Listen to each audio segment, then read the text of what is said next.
کراچی کے گل پلازہ کی خوفناک آگ سے جاں بحق ایک ہی خاندان کے 4 افراد کی نماز جنازہ ادا کر دی گئی۔ نماز جنازہ دہلی کالونی عیدگاہ گراؤنڈ میں ادا کی گئی۔ نماز جنازہ میں رہنما MQM پاکستان فاروق ستار، امیر جماعت اسلامی کراچی مونم ظفر، رہنما پیپلز پارٹی نجمی عالم، رشتہ داروں سمیت شہریوں کی بڑی تعداد نے شرکت کی۔ 4 میتوں میں 2 بہنیں اور 1 بھائی شامل ہے۔ سانحہ گل پلازہ میں دہلی کالونی کے ایک ہی خاندان کے 6 افراد جاں بحق ہو گئے تھے۔ متاثرہ خاندان کی خاتون سمیت 2 افراد کی شناخت ہونا باقی ہے۔ بدقسمت خاندان شاپنگ کے لیے گل پلازہ گیا تھا۔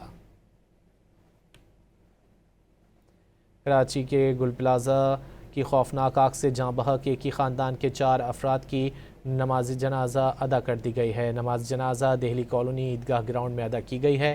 نماز جنازہ میں رہنما MQM پاکستان فاروق ستار، امیر جماعت اسلامی کراچی مونم ظفر، رہنما پیپلز پارٹی نجمی عالم، رشتہ داروں سمیت شہریوں کی بڑی تعداد نے شرکت کی۔ 4 میتوں میں 2 بہنیں اور 1 بھائی شامل ہے۔